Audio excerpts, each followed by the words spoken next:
오늘 찬양의 고백을 확신하십니까? 우리 이 땅의 삶이 끝이 아니라 왕 되신 주님과 함께 영원한 그 다스림의 역사에 함께 동참하게 될 줄로 믿습니다. 그 하나님께서 우리에게 시간을 흘러서 폭염 속에서 참 덥고 힘들었는데 완연한 가을의 날씨를 주심으로 또 10월을 시작하게 하셨습니다. 우리 옆에 분에게 한번 인사하겠습니다. 거룩한 동행 당신과 함께 걷고 싶습니다. 그렇게 인사하겠습니다. 이 가을에도 여러분 거룩한 동행의 길이 계속 이어져서 하나님 주신 그 결실의 열매가 넘쳐나실 수 있기를 축복합니다. 기도하기 좋은 계절, 말씀 보기 좋은 계절, 그리고 뭐 하기 좋은 계절일까요? 전도하기 좋은 계절입니다. 참 감사한 것은 2024년 가을에 이 전도 프로젝트 거룩한 동행을 하게 하신 것이 너무나도 감사한데, 이것이 감사한 이유는 우리 안에 있는 복음이 지금 살아있는가 죽어있는가 확인할 수 있게 하셨기 때문에 참 감사하다는 생각이 듭니다. 여러분, 복음이 무엇일까요? 우리를 변화시킨 능력이요, 우리를 살게 한 생명이요, 또 우리를 하나님의 영생의 나라로 가게 한 신령한 하나님이신 은혜의 통로가 복음인 줄로 믿습니다. 근데 그 복음이 우리 가운데 살아있는가, 복음이 역사하고 있는가 가만히 있어서는 몰라요. 진단을 해보려면 복음이 아닌 곳에 우리를 던져내보면 알 수가 있는 것이죠. 그래서 전도를 하는 그 현장에서 내가 복음의 사람인가 그렇지 않은가를 점검할 수 있기에 이 전도 프로젝트가 특별히 이 가을에 있다는 것이 얼마나 감사한지 모르겠습니다. 진정 예수의 피 묻은 십자가의 복음이 우리 가운데 있다면 전도하면서 우리 안에 있는 복음이 살아 움직일 것입니다. 가슴이 뛸 것이고요, 또 우리의 메말라진 그 심령이 은혜로 풍성히 채워질 것이고요, 신앙은 더욱더 확신 가운데 가득 차서 능력이 더해가는 자리가 될 줄로 믿습니다. 바로 그 자리가 전도의 자리죠. 우리 안에 살아있는 복음이 지금 나를 울리고 있고 역사하고 있는가, 그것을 확인할 수 있는 자리가 전도의 자리인데 이 가을에 그 자리를 주셨어요. 우리가 전도 프로젝트 벌써 5주를 지나고 이제 마지막 한 주를 남겨놓고 있습니다. 우리 장로님 기도하셨듯이 이번 주에는 함께 금식을 하면서 조금 더 집중적으로 여러분이 품으시는 영혼들을 위해서 기도하고, 다음 주에는 초청을 가능하면 해서 우리가 함께 은혜 받고 기쁨의 잔치로 세워가는 그런 한 주가 될 것입니다. 여러분, 이 한 주에도 성령께서 저와 여러분을 사용하시고 성령께서 예비된 영혼들의 마음을 주장하실 줄로 믿습니다. 과정과 결과를 하나님 앞에 드리십시오. 여러분, 실망치는 마십시오. 온전히 여러분의 움직임을 더하고 또 주님의 마음을 품었다면 하나님이 주신 것으로 우리는 다음 주에 기뻐하면서 감사하면서 그렇게 영광만 올려드리면 될 줄로 믿습니다. 우리가 이번 한 주에 그런 의미에서 더욱더 붙들어야 할 것이 있습니다. 한번 따라하겠습니다. 하나님 아버지의 마음을 품자. 여러분, 이번 한 주 더더욱 하나님 아버지의 마음을 품고 이 한 주를 보내시기를 축복합니다. 하나님 아버지의 마음이 없이 전도하고요, 하나님 아버지의 마음을 품지 못한 채로 나아간다면 우리의 그 전도는 단지 수고와 애씀뿐이요, 나의 의가 될 뿐이요, 내가 설득해서 누군가를 데려오는 자리 외에는 아닌 것이에요. 가장 먼저 점검해야 할 것이 하나님 아버지의 마음이 내 안에 있는가. 여러분, 이것은 전도만이 아니라 사명의 자리, 목양의 자리, 직분의 자리, 우리 신앙인들이 살아가는 모든 자리에서 늘 확인해야 될 것이 내 안에 하나님의 마음, 하나님 아버지의 마음이 있는가, 그것이라는 것입니다. 우리가 믿음 안에 산다는 것이 그것이기 때문에 아버지의 마음을 품고 아버지가 원하시는 것을 찾아가면서 아버지와 함께 동행하는 것이 믿음의 여정이기 때문에 우리가 그 어떤 신앙의 자리에서도 매번 확인해야 될 것이 뭐냐, 하나님 아버지의 마음을 내가 지금 가지고 있는가. 여러분, 그것을 이 한 주간 더욱더 품어내셔서 그 마음으로 전도하고 그 마음으로 신앙을 살아갈 수 있기를 축복합니다. 그런 의미에서 전도 프로젝트의 주제가 지금 거룩한 동행이죠. 동행. 여러분, 동행이 무엇입니까? 함께 걷는다는 것입니다. 함께 앞으로 나아간다는 것이고 함께 걷는다는 것인데, 그러나 함께 걸으면서도 동행이 아닐 수 있는 경우도 많이 봅니다. 여러분, 지금 우리 순천 중앙교회 성도들이 함께 있어요. 거룩한 동행이라고 말을 해요. 근데 이 자리에 함께 하면서도 진정 동행하고 계시느냐는 질문을 여러분께 드리면 여러분, 진정 우리 모두가 지금 함께 동행하고 있는 것일까요? 동행이 무엇일까요? 한 이불을 덮고도 동행이 아닐 수 있습니다. 한 식탁에 식사를 하면서도 동행이 아닐 수가 있어요. 한 직장에 다니고 함께 젊음을 불태우며 진리와 공의를 위해서 생명 던지며 뛰어다녔던 사람들도 동행의 삶이 아닐 수도 있었다는 것입니다. 가룟 유다가 대표적으로 그것을 보여줍니다. 예수님과 함께 동행하는 삶으로 부름받은 사람, 제자 가룟 유다. 처음에는 그의 삶도 예수님과 동행하는 듯 했어요. 그런데 시간이 지나자 예수님에게 다른 마음을 품고 예수님을 은 30에 팔아넘기면서 예수님을 죽음으로 내몰았습니다. 여러분, 가룟 유다의 그 3년간의 공생의 기간에, 예수님의 공생의 기간에 살았던 삶이 뭐죠? 예수님과 함께 다녔고요, 예수님과 함께 먹었고요, 예수님과 함께 잤고요. 동행이잖아요. 근데 동행이 아니었다는 거예요. 함께 있는 것만으로 동행이 아니라는 것입니다. 여러분의 가정의 부부관계가 함께 있어도, 여러분의 가정의 부모 자녀 관계가 함께 있어도, 우리 교회 성도들 관계가 함께 있어도, 우리가 하나님과 함께하고 하나님이 우리와 함께 하신다고 믿고 나아가도 같이 옆에 있음에도 동행이 아닐 수가 있다는 거예요. 바라기는 우리 순천중앙교회의 모든 성도들은 한 사람도 빠짐없이 모두가 함께 동행하는 교회, 주님과 동행하고 여러분 서로 동행하고 사명에 동행하는, 한 분도 빠짐없이 진정한 동행에 동참하는 우리 순천중앙교회가 되기를 간절히 소망합니다. 오늘 예배를 함께 드려요. 나는 순천중앙교회 다닌다고 해요. 그런데 동행이 아닐 수가 있다는 거예요. 오늘날의 가정이, 교회가, 직장이, 사회가 이 불행과 지옥을 보여주고 있고요. 오늘 이 자리에 오시면서 이 불행한 기도 제목을 가지고 하나님 앞에 엎드리시는 분들도 분명히 있을 줄로 압니다. 이 불행을 바꿔내기 위해서 가장 먼저 확인해야 할 것이 무엇인가? 마음이라는 것이죠. 마음. 함께 걷는 사람들의 마음이 같아야 동행이라는 것입니다. 순천중앙교회 성도라면 순천중앙교회 성도가 품어야 할 같은 마음이 있어야 한다는 것이고요. 여러분의 가정이라면 가족 성원들이 같은 마음을 품어야 동행이라는 것이에요. 생각은 다를 수 있습니다. 관점도 다를 수 있습니다. 그러나 마음만은 같아야 하는 것이에요. 마음이 같다 보면 다른 생각도 일치할 수가 있고요. 다른 관점도 이해할 수가 있고요. 같은 길을 가는 기쁨이 넘치게 되는 것이죠. 더더욱 거룩한 동행은 사람의 마음을 넘어서 우리 마음이 거룩하신 하나님과 같아야 하나님의 거룩함으로 가득 찬 하나님과의 동행의 삶을 살 수가 있는 것이죠. 거룩한 동행, 내 마음이 아닌 하나님의 마음으로 같아져야 한다는 것이에요. 하나님의 마음과 같아야 내 모든 것이 아버지의 뜻이 됩니다. 내 손과 발이 아버지의 손과 발이 됩니다. 내가 살아가고 걸어가는 모든 자리가 하나님의 마음이 향해 있는 그곳으로 나아가게 되는 것, 하나님 아버지의 마음과 같아야 한다는 것이에요. 우리 교회가 이번 전도 프로젝트를 통해서 말만 거룩한 동행이 아니라 진정한 거룩한 동행을 이루어서 그 가운데 주시는 기쁨이 넘치는, 일치하고 연합하고 또 하나님의 그 뜻을 향해서 함께 나아가는 복된 교회가 될 수 있기를 간절히 소망합니다. 여러분, 그런 의미로 한번 옆에 분에게 이렇게 고백해 보겠습니다. 당신과 내가 같은 마음입니다. 이렇게 한번 고백하겠습니다. 당신과 내가 같은 마음입니다. 정말 그렇게 되기를 소망합니다. 같은 마음을 좀 품기를 바랍니다. 그것이 교회요, 그것이 가정이요, 그것이 사명인 것이죠.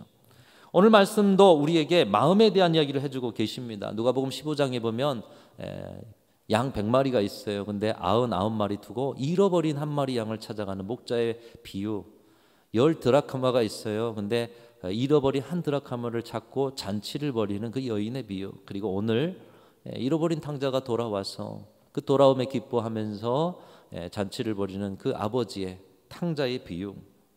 예수님은 이 말씀을 통해서 무엇을 가르쳐주고 계십니까? 하나님의 마음이 어디를 향해 있는지를 가르쳐주고 있어요. 이 세 비유 다 잃어버린 것을 향해 있어요. 하나님의 마음이 잃어버린 자리를 향해 있다는 거예요. 그렇다고 내 품 안에 있는 것들을 외면한다는 말씀이 아니잖아요. 지금 하나님의 마음이 잃어버린 것들을 어떻게든 건져내기를 원하신다는, 거기에 하나님의 마음이 꽂혀 있다는 것이잖아요. 하나님의 마음은 잃어버린 영혼을 향해 있으십니다. 그 하나님의 마음을 아시고 이 땅 가운데 내려오셔서 하나님의 손과 발이 되어서 하나님의 마음이 향하는 곳에서 십자가를 지신 분이 저와 여러분의 구주 예수 그리스도이신 줄로 믿습니다. 그러니까 예수님은 하나님의 마음과 같은 마음을 품으신 분이신 것이죠. 말씀은 그 하나님의 마음을 깨닫게 합니다. 여러분 잘 아시는 말씀의 내용 잘 아시지만 한번 정리하면 두 아들을 가진 아버지가 있었어요. 근데 이 둘째 아들이 조금 망나니였는지 어느 날 아버지에게 와가지고 내게 상속될 유산을 달라는 것이죠. 여러분 유산을 어느 때 줍니까? 물론 아버지가 계획해서 미리 주고자 하면 줄 수도 있지만 아버지가 그런 이야기를 꺼내지 않았어요. 그럼 보통 유산은 돌아가실 무렵에나 받는 것 아니겠어요? 근데 아버지가 버젓이 살아있어요. 건강하셔요. 그리고 함께하는 즐거움을 가지고 두 아들을 데리고 사는데 그 아버지에게 가가지고 유산 주세요. 아버지의 죽음을 의미하는 유산. 그 유산을 달라는 것으로 볼 때 이 둘째 아들은 철없고 예의 없고 자기 감정대로 사는 성향의 사람임을 볼 수가 있습니다. 그런데 무슨 생각이셨는지 이 아버지가 이 둘째 아들만 아니라 첫째 아들까지 다 유산을 나눠준 것이에요. 유산을 받아든 둘째 아들은 며칠이 안 되어 먼 나라로 떠났다 이렇게 말씀하고 있습니다. 아버지와 함께 하면서도 그의 마음은 다른 곳에 있었음을 보여주고 있습니다. 그리고 그의 마음이 어디에 있었는가를 보여주는 것이 먼 나라로 나아가서 허랑방탕하게 재산을 낭비했다. 세상 쾌락 즐기고 싶었어요. 아버지의 통제를 좀 벗어나고 싶었어요. 내 멋대로 한번 살아보고 싶었어요. 그래서 먼 나라로 나아갔는데 재산을 낭비했는데 인생이 자신의 계획대로 됩니까? 이제 조금 즐기다가 좀 돈 좀 벌어보겠다 이렇게 나갔겠지만 그 나라에 큰 흉년이 들어서 모든 재산을 다 탕진해 버렸습니다. 그래서 먹을 것이 없다 보니 이제 남의 일을 봐주는 품꾼으로 살아가는데 그 주인이 가서 돼지를 좀 치십시오. 근데 너무 배가 고파서 돼지 먹을 쥐염 열매를 좀 먹겠습니다. 좀 주십시오. 아니, 당신 품삯 받는데 그 열매 못 줍니다. 지금 흉년인데 줄 수가 없어요. 배고픔을 달래려 했지만 흉년에 쉽지 않아서 죽을 고비를 넘기고 죽음의 위기 가운데 찾아온 것이죠. 그때 이 아들이 깨닫습니다. 자신이 아버지 밑에서 얼마나 사랑을 받았고 아버지의 품 안에는 얼마나 풍족하였는가. 자신이 아버지의 마음을 얼마나 모르고 아프게 했는가. 고통의 실패의 자리에서 아버지의 품에 그 따뜻함과 풍성함을 깨닫게 되는 것이죠. 아들 같지도 않은 자신이기에 그저 살기 위해서 아버지의 품꾼이라도 되었으면 이 배고픔의 죽음의 위기가 찾아오니 이제 이것을 실행으로 옮기기 위해서 아버지께로 돌아가게 된 것입니다. 사랑하는 성도 여러분, 여러분의 인생의 위기나 실패의 자리에서 하나님을 한 번이라도 기억한다면 그 위기와 실패가 여러분에게 은혜의 통로가 되는 줄로 믿습니다. 아버지를 떠나서 먼 나라에서 자기 멋대로 살고자 했던 이 아들이 실패 속에서 아버지의 마음을 알게 돼요. 아버지의 사랑을 알게 돼요. 아버지에게 자신이 어떻게 대했는지 알게 돼요. 그래서 아버지께로 돌아오게 되었습니다. 아버지는 매일 아들을 기다렸던지 그날도 문 밖에 나와 있었습니다. 그런데 저 먼 발치에서 누군가 사람의 모양이 보이는 것이죠. 다른 사람은 그것이 아들인지 누군지 몰라요. 근데 아버지의 눈에는 아들로 보여지는 거예요. 아직도 거리가 먼데 뛰쳐 달려나가서 목을 안고 입을 맞추고 아들이 돌아왔다 기뻐하면서 가락지도 끼워지고 새 옷도 입히고 신발도 신기고 살찐 송아지를 잡아 잔치를 벌리는 아버지. 이 잔치 자리에서 아버지의 마음이 드러납니다. 아들을 향한 아버지의 마음, 저와 여러분을 향한 아버지의 마음, 이 세상 잃어버린 영혼들을 향한 아버지의 마음, 그 마음이 어떤 것인가. 오늘 보면 24절에 나와 있는데요. 우리 같이 읽어보시면서 아버지의 마음이 우리를 향해 있다. 우리 기쁨 가운데 우리 고백해 보겠습니다. 24절 같이 읽습니다. 시작. 이 내 아들은 죽었다가 다시 살아났으며 잃었다가 다시 얻었노라 하니 그들이 즐거워. 여러분을 바라보시면서 우리 하나님 아버지도 죽었다가 다시 산 내 아들, 잃었다가 다시 찾은 내 딸. 여러분이 이 입장에 있어 보셨습니까? 아마 그렇게 입장에 있어 보신 분들은 이 아버지의 마음을 아실 거예요. 질병으로 우리 자녀들이 고통받았을 때, 그 자리에서 회복되었을 때, 때로는 잠깐이라도 이 아이가 보이지 않아가지고 아이를 찾아 헤맸을 때, 죽었다가 다시 살은 내 아들, 잃었다가 다시 얻은 내 딸, 이것이 아버지의 마음인 거예요. 어떻게든 우리 자녀들의 존재만으로도 기뻐하고 감사하고, 자녀들이 이 아버지의 마음을 알아서 함께 즐거워하기 원하시는 것이 아버지의 마음이다. 여러분, 아들이 죽었다가 다시 살아날 수 있었던 것, 잃었다가 다시 회복되는 자리로 돌아올 수 있었던 것은 무엇 때문이었습니까? 실패와 절망의 자리, 고통의 자리에서 아버지의 마음을 깨달아 알 수가 있었기 때문이라는 거예요. 아버지의 마음을. 그리고 그 아버지의 마음을 품고 아버지께로 돌아왔기 때문이라는 것입니다. 여러분, 아버지의 마음을 알아야 한다는 거예요. 이전에 둘째 아들은 아버지와 함께 살면서도 아버지와 동행하지 않았어요. 같은 식탁에서 같은 집에서 삶을 살았지만 그건 동행이 아니었어요.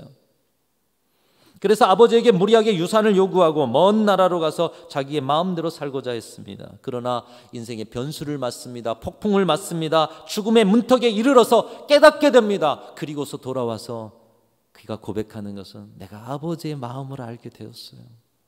이제서야 거룩한 동행이 시작되었다는 거예요. 이전과 다른 것은 아버지가 누구이신가, 아버지가 아들을 향한 그 마음이 무엇인가를 알게 되었다는 것이에요. 어떤 마음입니까? 당신의 품을 거부하고 세상의 자유 쫓아간 그 아들, 허랑방탕해서 세상 쾌락 가운데 죽어져야 할 그 아들, 유산을 달라고 하면서 아버지가 지금 사나 죽으나 나한테는 별 의미가 없습니다, 빨리 유산 주세요, 폐륜아에 속한 이 아들, 그런 아들이지만 하루가 지나고 이틀이 지나도 계속 기다려주셨던 아버지, 실패하여 돌아온 아들을 그러면 그렇지, 네가 나에게 모욕을 주고 떠났는데 잘 될 리가 있느냐, 빈정대고 구박하고 모멸감을 주고 버려버린 아들로 대하는 것이 아니라 이전과 동일하게 너는 내 사랑하는 아들이다, 내가 너를 기뻐한다, 죽었다가 다시 산 아들, 잃었다가 다시 얻은 내 아들, 동일한 사랑으로 맞아주신 아버지, 그 아버지의 마음을 고통을 겪고 실패를 겪고 죽음의 문턱에서야 깨닫게 되었다는 것이 이전과 다른 아들의 삶인 것입니다. 사랑하는 성도 여러분, 그 아버지의 마음이 저와 여러분을 향한 하나님 아버지의 마음인 줄로 믿습니다. 그래서 가장 먼저 우리가 이 전도 프로젝트에서 우리 깨달아야 할 것이 하나님 아버지의 마음인 거예요. 오늘 먼저 저와 여러분의 심령 속에도 하나님 아버지의 마음이 풍성하게 채워지는 은혜가 있으시기를 축복합니다.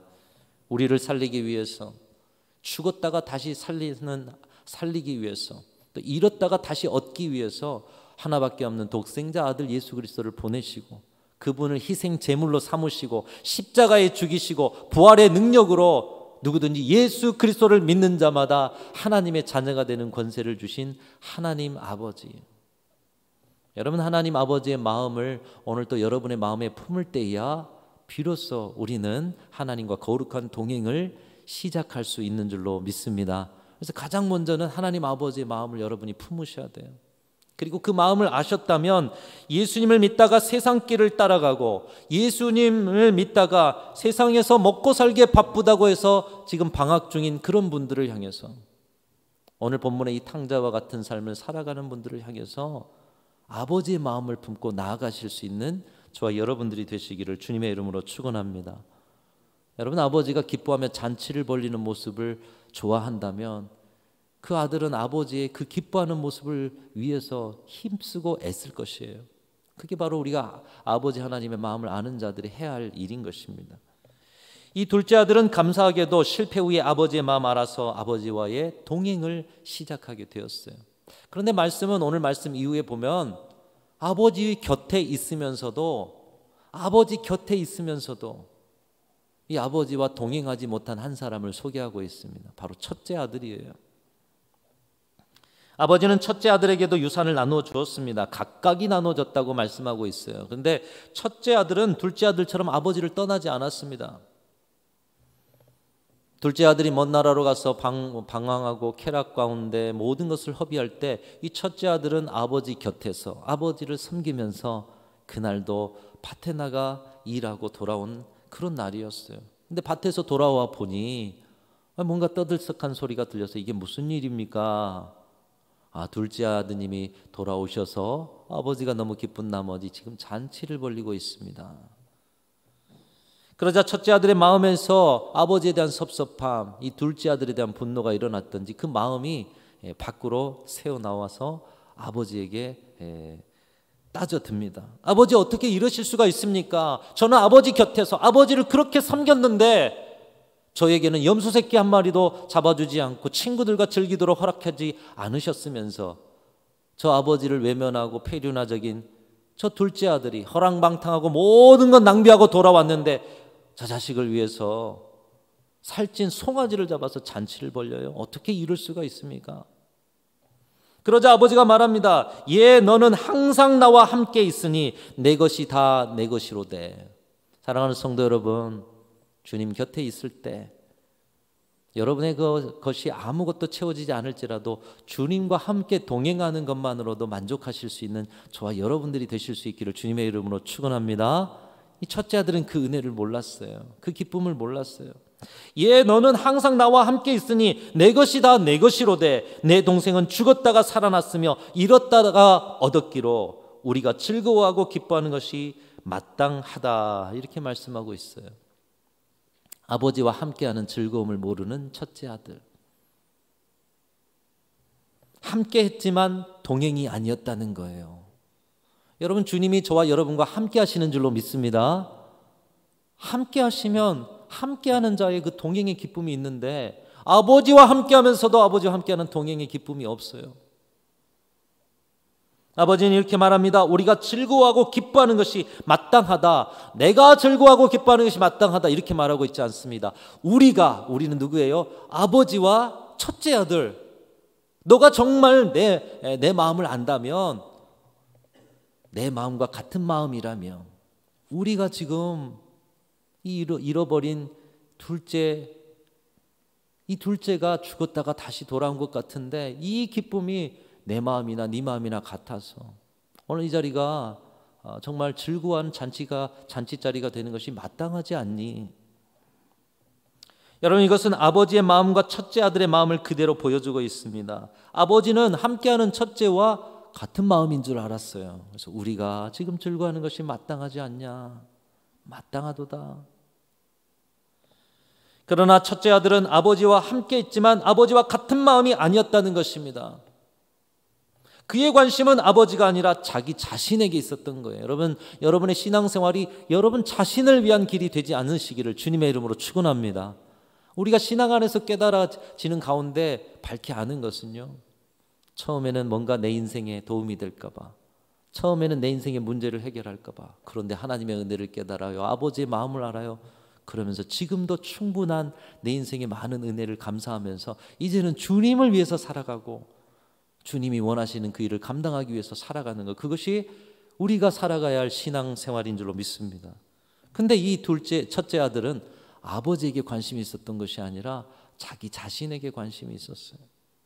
동생 때문에 마음 아파하시는 아버지의 마음을 헤아리고 아버지와 같은 마음으로 동행하는 것이 아니라 아버지와 함께 했던 것이 섬김의 수고였고 무거움이었고 자신의 애씀이었고 그리고 그것에 대한 대가를 바라는 그런 자리였다라는 거예요. 그런 마음에 동생을 욕하다 못해 이제는 아버지까지도 판단하고 오해하고 있는 것입니다. 첫째 아들은 아버지 곁에 계속 있었지만 아버지와 동행하지 못하는 이 불행을 겪고 있었다라는 얘기가 되는 것이죠. 사랑하는 성도 여러분, 여기서 중요한 명제 한 가지가 여러분의 가슴에 새겨지길 바랍니다. 한번 따라하겠습니다. 마음이 같아야 동행입니다. 여러분, 함께 있어도 동행이 아닐 수 있어요. 마음이 같아야 동행인 것이. 함께해도 마음이 다르면 동행이 아닙니다. 예수님께서 이 비유를 말씀하신 이유가 있습니다. 하나님께 먼저 택함 받은 이스라엘 민족, 첫째 아들과 같은 이스라엘 민족, 그들이 자신들의 상태를 깨닫게 하시기 위함이었어요. 하나님의 마음은 모른 채로 그저 하나님께 택함 받았기 때문에 다른 이방 민족보다 하나님 곁에서 하나님을 잘 섬긴다고 그들은 생각했어요. 그런데 하나님은 그렇지 않았어요. 너희들이 바로 이 첫째 아들과 같은 자들이다. 예배의 자리에는 보인다, 봉사의 자리에는 보인다. 그런데 마음이 내 마음하고 달라. 나와 동행하는 것이 아니야. 여러분, 진정한 효는 부모님의 마음과 함께 해주는 것이며, 진정한 신앙은 무엇을 많이 하고 말고의 문제가 아니라 하나님 아버지의 마음을 알고 그 마음이 향하고 있는 곳을 함께 바라보고 함께 걸어가는 것임을 여러분 마음 깊이 새기실 수 있기를 축복합니다. 하나님의 마음을 알아야 되는 것이에요. 여러분, 우리가 알아야 할 하나님의 마음, 하나님의 마음이 향하고 있는 그 방향은 어디입니까? 오늘 말씀이 가르치고 있습니다. 잃어버린 영혼을 향해 있다는 거예요. 그 마음을 아셨던 예수님께서 하나님의 마음이 향한 곳으로 오셨어요. 그리고 그 하나님의 마음으로 일을 이루셨어요. 예수님이 이 땅에 오신 목적 안에 그것이 나타나 있습니다. 한번 또 따라합니다. 인자에 온 것은 잃어버린 자를 찾아 구원하려 함이니라. 여러분, 예수님이 이 땅에 온 것이 잃어버린 자를 찾아. 왜요? 하나님의 마음이 거기에 있었으니까요. 하나님의 마음을 예수님도 품으셨으니까요. 예수님이 사셨던 그 삶을 따라가는 자들을 우리는 그리스도인이라고 부릅니다. 여러분, 그리스도인이신 줄로 믿습니다. 여기 그리스도인이 아니신 분들 계십니까? 우리가 그리스도인이라고 한다면 그리스도를 따르는 자, 그리스도를 닮은 자, 그리스도께서 원하시는 삶을 살아가는 자. 여러분, 우리가 그리스도인이라고 한다면 첫째 아들의 착각처럼 예배의 자리, 교회의 자리에 있는 것만으로도 주님을 잘 섬기고 있다, 이렇게 생각해서는 안 된다는 거예요. 이 자리에 있지만 주님과 다른 마음일 수 있다라는 거예요. 주님의 마음은 어디에 있느냐? 잃어버린 영혼을 향해 있다는 것입니다. 그리스도께서 우리에게 보여주셨듯이 하나님의 마음이 향하는 곳을 향해 뛰쳐나가 잃어버린 자를 찾아 구원하는 일에 우리 자신을 예수 그리스도의 십자가처럼 감당해 낼 때 우리가 그리스도인이라고 자칭할 수 있다라는 거예요. 여러분, 그 자리가 어떤 자리죠? 전도의 자리고 선교의 자리인 것이에요. 특정 은사가 있는 분들만 하는 게 아니에요. 그리스도인들은 그리스도의 마음을 품고, 근데 그 그리스도는 하나님 아버지의 마음을 품고 잃어버린 영혼을 향해 왔어요. 그러니까 그리스도인들의 모두가 잃어버린 영혼을 향한 마음을 품고 그들을 하나님께로 돌려드리는 그 일에 함께 동참해야 그리스도인이요, 하나님의 백성이요, 자녀요, 하나님 아버지의 마음으로 살아가는 사람들이라는 것입니다. 사랑하는 성도 여러분, 마음이 같아야 동행입니다. 함께해도 마음이 다르면 동행이 아닙니다. 우리에게 지혜를 가르치는 잠언 말씀도 말씀하고 있습니다. 특별히 잠언이 가정에 대한 이야기를 하고 있어요. 여러분, 함께 살아가니까 우리 가족 성원들은 동행한다 생각하실 수 있죠. 그러나 마음이 같아야 동행이라는 거예요. 잠언 21장 9절 말씀 이렇게 말씀합니다. 다투는 여인과 함께 큰 집에서 사는 것보다 움막에서 사는 것이 나으니라. 마음이 다르면 아무리 큰 집이어도 지옥이 된다는 거예요.